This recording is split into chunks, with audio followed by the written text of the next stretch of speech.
ہم تاریخ کی طرف آتے ہیں۔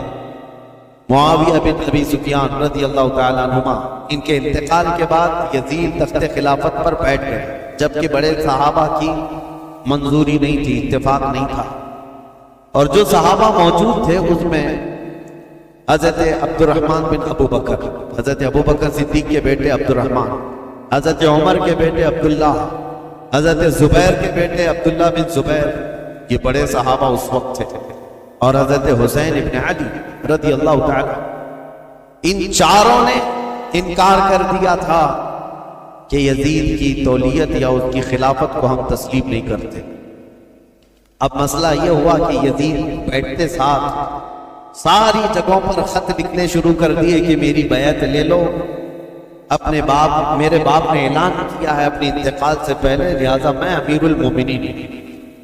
کوفہ میں، بصرہ میں، سب جگہ یزید کی بیعت شروع ہو گئی۔ اب مسئلہ آ جاتا تھا مدینے کا، اور یہ چاروں بڑے صحابہ مدینے میں تھے، تو یزید کو ڈر انہی لوگوں سے تھا کہ یہ چار لوگ اگر منع کر دیے اور انکار کر دیے تو پورے حجاز میں میرا بیڑا غرق ہو جائے، اور ان چاروں میں کوئی ایک بھی کھڑا ہو گیا اپنے خلیفہ ہونے کا اعلان کرتے ہوئے تو آدھی دنیا ان کی طرف مائل ہو جائے گی، اس لیے کہ یہ چاروں بڑی عظمت والے ہیں، ایک صدیق اکبر کا بیٹا، ایک فاروق اعظم کا بیٹا، ایک حیدر کرار کا بیٹا، ایک عبدالزبیر رضی اللہ تعالیٰ عنہ کا بیٹا، تو یہ عشرہ مبشرہ کے بیٹے ہیں اور ان کی نسبتیں بھی بڑی ہیں، اور یزید کہاں، اس کی کون سی نسبت ہے؟ یہ تو حضرت امیر معاویہ رضی اللہ تعالیٰ عنہ کے گھر میں ان کی امارت کے زمانے میں پیدا ہوا، یعنی جب وہ گورنر تھے اس زمانے میں پیدا ہوا۔ ان چاروں صحابہ سے عمر میں بھی چھوٹا، اور عمل کا تو دور دور تک کوئی واسطہ ہی نہیں، کیونکہ تاریخ میں یہ ساری چیزیں محفوظ ہیں آج بھی۔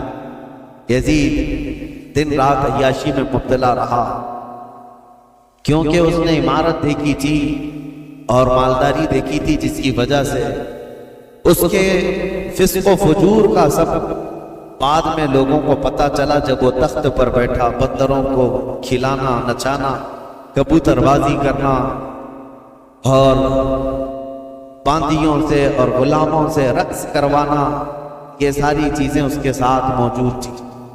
اب یہ خبریں جب مشہور ہو گئی تو کیا جو رسول اللہ کے صحابہ ہیں ایسے شخص کو امیر تسلیم کر سکتے تھے، جنہوں نے خلفائے راشدین کا زمانہ دیکھا، جو چاروں خلفاء کا زمانہ دیکھے ہوں اور جو خود رسول اللہ کو دیکھے ہوں، تو وہ اس عظیم اسلام کے دامن میں کسی ایسے شخص کو برداشت کر سکتے تھے؟ ہمارا اور تمہارا حال الگ ہے، ہم نے ہر طرح کے امیروں کو دیکھا ہے، ہر طرح کے حاکموں کو دیکھا ہے، چوروں کو بھی دیکھا ہے، ڈاکوؤں کو بھی دیکھا ہے۔ ہمارے سامنے کسی نئے لیڈر کو لا کر اس کی تعریف کر دی جائے تو ہو سکتا ہے پھسل جائیں، کیونکہ بروں کو ہی دیکھتے آئے، لیکن وہ چار صحابہ جو مدینے میں ہیں، ان کا حال تو ایسا تھا جنہوں نے رسول اللہ کو دیکھا، جنہوں نے صدیق اکبر کا زمانہ دیکھا، اور فاروق اعظم کی عدالت دیکھی ہے، عثمان بن عفان کی سخاوت دیکھی، اور حیدر کرار کی شجاعت دیکھی ہے۔ یہ خلفائے راشدین کا سنہرا دور دیکھے ہوئے صحابہ، ان کے سامنے کوئی آ کر کے یہ کہے، دن رات عیاشی کرنے والا، باندیوں کو نچوانے والا، اب مسلمانوں کا امیر المومنین بن گیا ہے، خلیفہ وقت ہے، کیسے تسلیم ہو سکتا ہے؟ ہوا یہ کہ اس نے بلا کر مشورہ لیا۔ مدینے میں اس وقت جو گورنر تھے ولید بن عقبہ، ولید بن عقبہ کو اس نے ایک خط لکھا اور کہا یہ جو بڑے لوگ موجود ہیں مدینے میں ان کو بلاؤ، عبد الرحمن بن ابو بکر، عبداللہ بن عمر، کر کے ان کو میری بیعت لے لینا، تم وکیل بن جاؤ۔ ابھی تک حضرت امیر معاویہ کے انتقال کی خبر مدینے نہیں پہنچی تھی، سب جگہ مشہور نہیں ہوئی تھی، تو یزید کا خط آیا ولید بن عقبہ کے ہاتھ۔ ولید بن عقبہ ایک نرم دل آدمی تھا، لیکن پڑھتے ہی خط کو کانپنے لگ گیا، کہا یہ تو بہت بڑا کام ہے میرے سر پر جو ڈالا گیا ہے، یزید کو تو یہ لوگ تسلیم کر ہی نہیں سکتے، کیا کیا جائے؟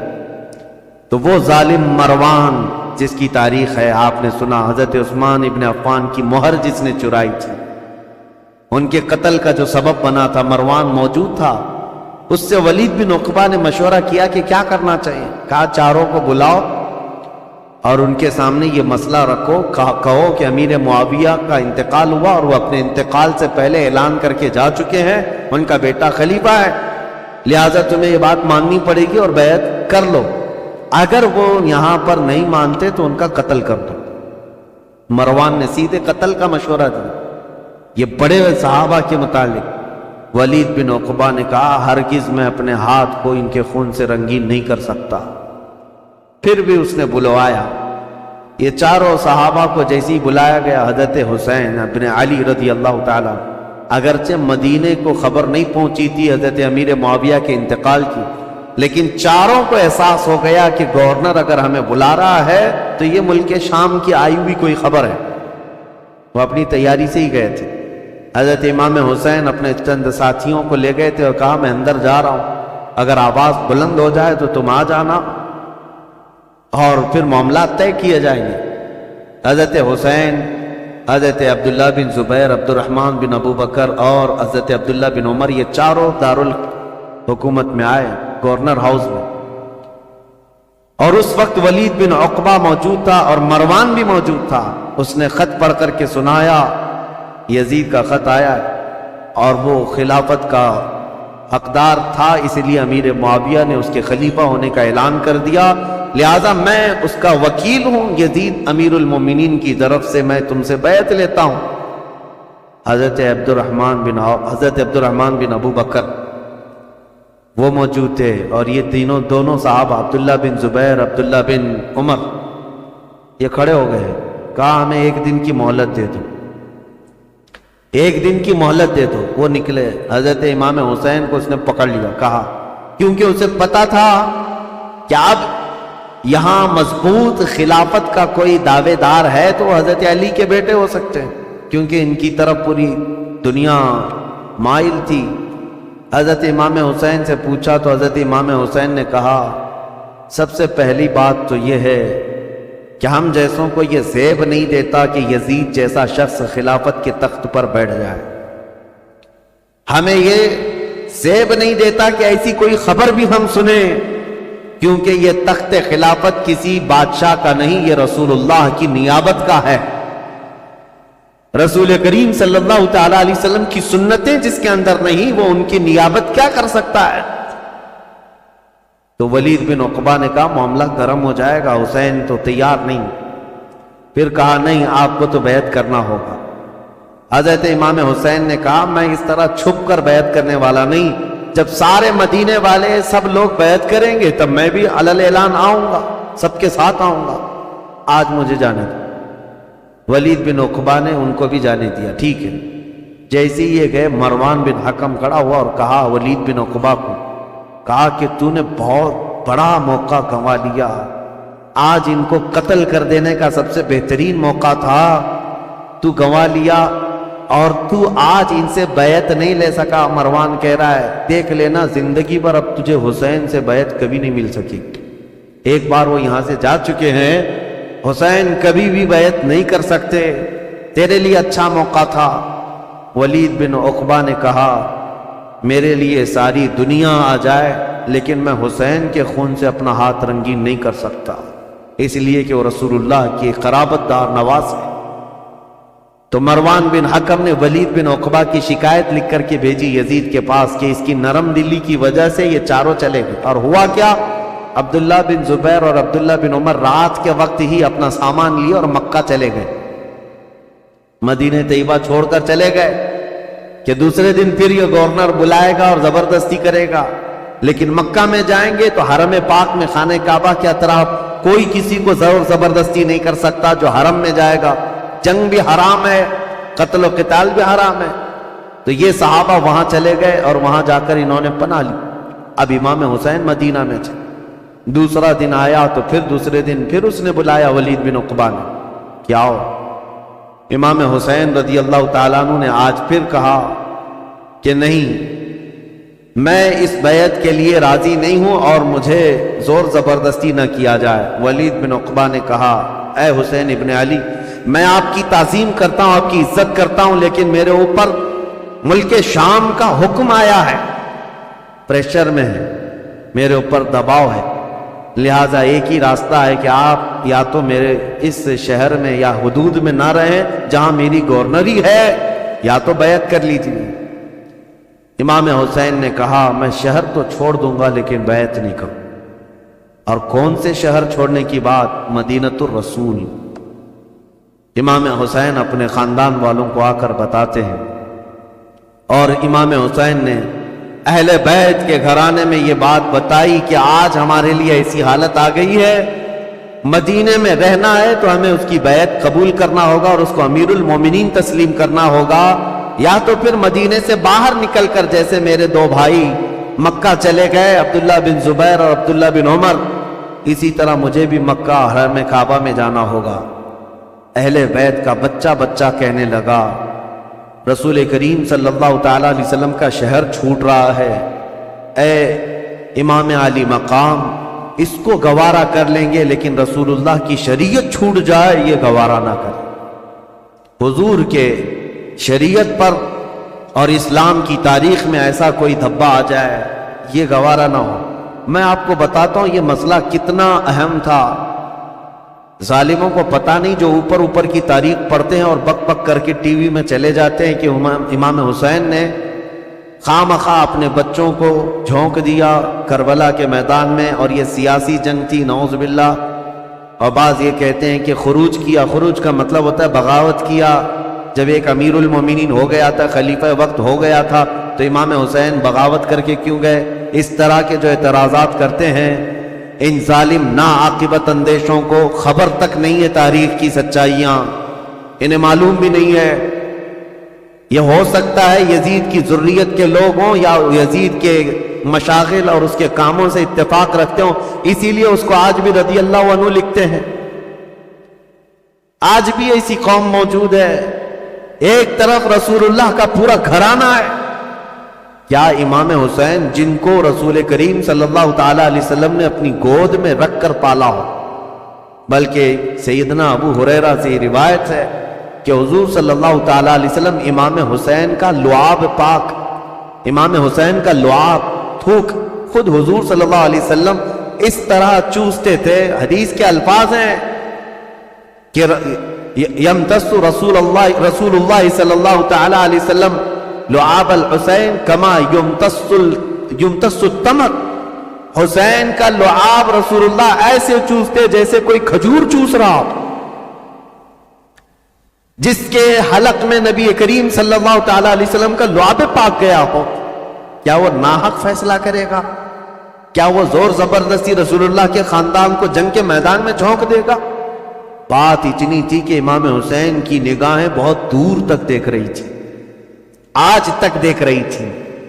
اسی لیے کسی شاعر نے کہا ہے کہ نہ پوچھ وقت ان بے کتاب ان بے زبان کتابوں سے، نہ پوچھ وقت ان بے زبان کتابوں سے، جب اذان ہوتی ہے تو سمجھ حسین زندہ ہے۔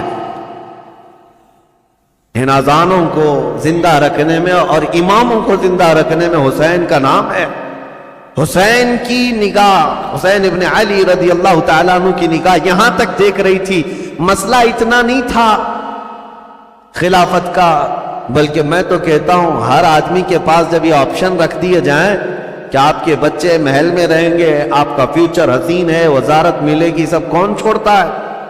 اگر امام حسین مان لیتے، جانتے ہو یزید کتنی خاطر مدارات کرتا، امام حسین کے لیے بہت بڑا مقام رکھتا، ان کے لیے نذرانے، وظیفے اور ان کے گھرانے کے لیے شاہانہ انداز میں سارے انتظامات رکھتا، کیونکہ جس سے خطرہ تھا جب وہ اس کے مطیع و فرمان بردار ہو جاتے تو حسین ابن علی رضی اللہ تعالیٰ عنہ کے لیے یزید خزانے کھول دیتا، اور یہ امام حسین کو معلوم تھا کہ میرے مان لینے سے یزید تو میرے لیے خزانے کھول دے گا۔ لیکن امام حسین کی نگاہیں بہت دور تک دیکھ رہی تھی، آج تک کے لیے دیکھ رہی تھی۔ آج میں آپ سے پوچھتا ہوں میرے عزیز، یہ مسلح امامت ہے، نماز پڑھنے والے جیسے بھی ہوں، مقتدی ہزار قسم کے آتے ہیں، کوئی داڑھی چھلا، کوئی ٹوپی کے بغیر، کوئی پتہ نہیں کیا کیا چیزیں کیا ہوا، سب آتے ہیں، ان کو کوئی نہیں پوچھتا۔ لیکن امامت کے مسلح پر جو کھڑا ہے اس کے اوپر سے نیچے تک ساری چیزیں دیکھتی ہے آج بھی قوم. اگر کوئی شخص چوری میں مشہور ہو جائے تو میں آپ سے کہتا ہوں کیا چور کو آپ اپنا امام بنا لیں گے مسجد کا؟ کسی کا زنا مشہور ہو جائے تو کیا آپ اس کو امام بنا لیں گے؟ نہیں. آپ یہ کہیں گے میں جیسا تیسا ہوں لیکن امام نہیں. امام ایسا نہیں.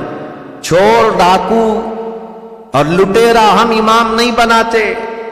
میرے عزیزو یہ جو تمہارے اندر فکر ہے یہ حسین ابن علی کی دی ہوئی ہے. یہ صدقہ ہے اس امام علی مقام کا. احسان ہے ان کا پوری دنیا میں. انہوں نے یہ چھاپ چھوڑی ہے کہ ہم آج مسجد کے اس مصلی کے لیے بھی پرہیزگار ڈھونڈتے ہیں اور شریعت کا پابند ڈھونڈتے ہیں.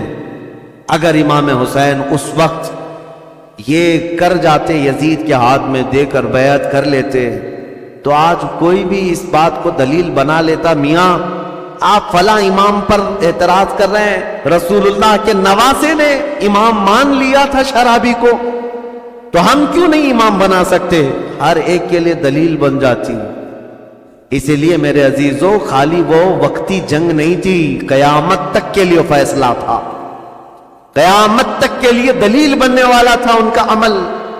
اسی لیے امام حسین کو بہت بڑا فیصلہ لینا پڑا, بہت بڑا فیصلہ لینا پڑا. اگر میرے نکلنے سے صرف میرے گھر کا ہی مسئلہ تھا تو یہ الگ بات ہے, لیکن میرے نکلنے سے آنے والی نسلوں کے لیے بھی ہے تو مجھے 1000 بار سوچنا پڑے. امام حسین کے سامنے یہ چیلنج تھا کہ وہ رسول اللہ کے نواسے جن کے لیے میرے آقا نے یہ فرمایا حسین منی وانا من الحسین, حسین مجھ سے ہیں اور میں حسین سے ہوں, اس کا مطلب یہ ہے رسول اللہ کی شریعت حسین سے ہے, رسول اللہ کا دین حسین سے ہے. تو جب امام حسین سے پورا دین وابستہ ہے تو پھر امام حسین کو بہت سوچ کر کے قدم اٹھانا تھا. ظالموں خالی صرف اتنا بک بک کہہ دینا کہ وہ خامخواہ اپنے خاندان کو میدان جنگ میں جھونک دیے اور سیاسی جنگ کیا, بغاوت کیا, اپنی آخرت خراب کرتے ہو, اپنی آخرت برباد کرتے ہو. تمہیں خبر بھی نہیں ہے, تمہارے ساتھ اگر ایسے معاملات آ جائیں تب پتا چلے گا. دین کی تھوڑی بہت بھی سوجھ بوجھ رکھتے ہو تو ایسی حرکت کبھی نہیں کر سکتے.